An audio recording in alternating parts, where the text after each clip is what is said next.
Good day, all. This talk will examine the tradition of Marxism. Sociology began with structuralism in the early 19th century, but the next school of thought to influence the discipline was Marxism, which arose in the mid-19th century. Marxism, of course, began with the work of Karl Marx, who lived from 1818 to 1883. Marx started out as a student of philosophy in Germany, but he quickly grew disillusioned with philosophy. Partly this was because Marx was never an ivory tower intellectual. He was both a theorist and a political activist. The philosophers have sought only to understand the world, but the real point is to change the world, said Marx. In addition, Marx came to disagree with the prevailing philosophical theory in Germany at the time, which was idealism. Idealism argued that ideas were the driving force of history, that first we think of something, then we put it into practice, whether it's some new piece of technology or a new social structure like democracy. Idealism is one of the roots of the subjectivist tradition, and I shall have more to say about it later when we look at subjectivism. But Marx did not call his theory Marxism. He called it materialism, to emphasize that it was the exact opposite of idealism. Where idealism focuses on the subjective side of society, materialism focuses on the objective side of society. Marx argued that objective factors were more important than subjective factors in shaping society and determining the course of history, because the most important thing for any person or any society has to be their physical, objective survival. You can have the greatest ideas in the world, but if you're dead, they're all gone. First and foremost, we all do what we must to survive. And society ensures its survival through the economy. It is through the economy that we feed ourselves and provide clothing, shelter, and all of the material necessities of life. Therefore, said Marx, the economy is the most important aspect of society, and the economy establishes the general features of society as a whole, because all other social institutions have to fit in to the economy. And apart from early tribal societies, all large-scale societies have organized their economies around the central social institution of property, especially private property. The problem with private property for Marx is that it divides up society into two main social classes: those who own the property and those who do not. Those who own the property control the economy and so control society. They are what Marx called the ruling class, a rich and powerful minority who dominate and exploit the majority, who make up a poor and powerless ruled class or working class. Marx believed that the working class should stage a revolution, seize control of the government, abolish private property, overthrow capitalism, and establish a communist society with no classes and justice and equality for all. He expressed these ideas most famously in the Communist Manifesto, which was published in 1848, the year in which a wave of revolutions shook Europe. For advocating revolution, Marx got thrown out of Germany, then France, then Belgium, and finally settled in London, England, where he is buried. Apparently, England, head of the British Empire, the most powerful empire in the world at the time, didn't feel too threatened by one bearded Jewish intellectual, even though in the 1860s he became prominent in the European international working class movement and continued to advocate revolution. While he was in France, Marx met the man who had become his lifelong friend, collaborator, and benefactor, Frederick Engels, who lived from 1820 to 1895. Engels was wealthy because his family owned factories in Germany and England, and he partly supported Marx, who never had much money or a job even, except for occasional journalism. Engels also collaborated with Marx on a number of important works, including the Communist Manifesto. He also wrote several major works of his own, including a study of the British working class, which provided hard facts and figures showing the poverty that capitalism had created in Britain, and a history of the family, which established the connection between the rise of class inequality and the rise of gender inequality. Marx and Engels believed that working class revolution would come in the most advanced countries, those of the West, as a natural part of social evolution. But of course, that has never happened.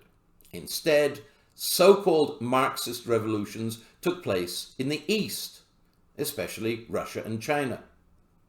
Although these communist countries did abolish private property, as Marx wanted, they just replaced it with state property, and so replaced a ruling capitalist class with a ruling communist party. In practice, they became military dictatorships with civilian leadership. Marx's materialism was turned into what was called dialectical materialism, or diamat, which was an official ideology used to justify party rule. This means that a set of ideas that were originally about freedom and equality were turned into their exact opposite, a ruling ideology used to support a dictatorial system that Marx himself would certainly never have approved of. However, as long as the Soviet Union existed, Marxism was a major global political ideology. When the Soviet Union collapsed in 1991, diamat went into the trash can of history, and Marxism in practice ceased to be a force for political change in the modern world. However, ironically, while Marxism is no longer likely to change the world, it can still help us to understand the world. In the West, Marxism or materialism has continued to develop theoretically. Germany in 1923 saw the establishment of the Frankfurt Institute for Social Research, otherwise known as the Frankfurt School of Critical Theory. They came up with the name critical theory after they moved to the US when the Nazis came to power in Germany. They tried to round out Marx and Engels' work by focusing more on the subjective side of society, especially capitalism's ruling ideology. They said that this was spread by the mass media, or what they termed the culture industry, these days more commonly called the entertainment industry, in both overt and subtle ways, and that it was even supported by scientific rationality, which creates a very mechanistic, means-end way of thinking, which fits into capitalism. Ultimately, they said, all of our major social institutions support the ruling ideology in some way. This cultural Marxism was part of the left-wing counterculture that peaked in the 60s. The 60s was when North America really discovered Marxism for the first time. Marxism even had some influence in promoting government policies at the time that favored the working class, especially the introduction of the social programs that make up the welfare state, like Medicare. However, the economic decline of the late 70s also led to the decline of the left in Western politics. In practice, the left died in the 80s, especially in the English-speaking world, and has stayed dead. For example, I would characterize Canada's main federal parties today not as left, centre and right, as they claim, but as right, righter and rightist. You can figure out which is which. After the decline of the left, Marxist theory turned away from culture and back to its roots. When Marx grew disillusioned with philosophy, he turned to the study of political economy. In Marx's day, there were no separate disciplines of political science and economics. You studied political economy on the grounds that it's impossible to understand one without understanding the other, which is a position that I, like most sociologists, would agree with. But what this means is that the relationship between politics and economics is central to Marxist theory and indeed to society as a whole. So, in the 70s and 80s, the focus of Marxism turned to understanding the relationship between politics and economics, which in capitalism means the relationship between the state and capital, or between governments and corporations. All Marxists agree that capital, or big business, uses its money in various ways to exert great influence on the state and government policy. But they disagreed on what was called the relative autonomy of the state, or just how much freedom of action politicians really had. Structuralist Marxists said that the state was structurally determined to support capital because if the economy collapsed, the state would collapse with it. Instrumentalist Marxists said that the state could do much more for the working class, but instead it favored the rich because of the close personal ties between politicians and capitalists. Eventually, a third approach, sometimes termed the class conflict approach, said that while both of these were true as far as they went, they both forgot that politics is also about class conflict.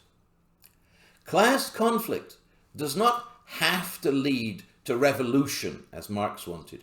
It can also lead to reform.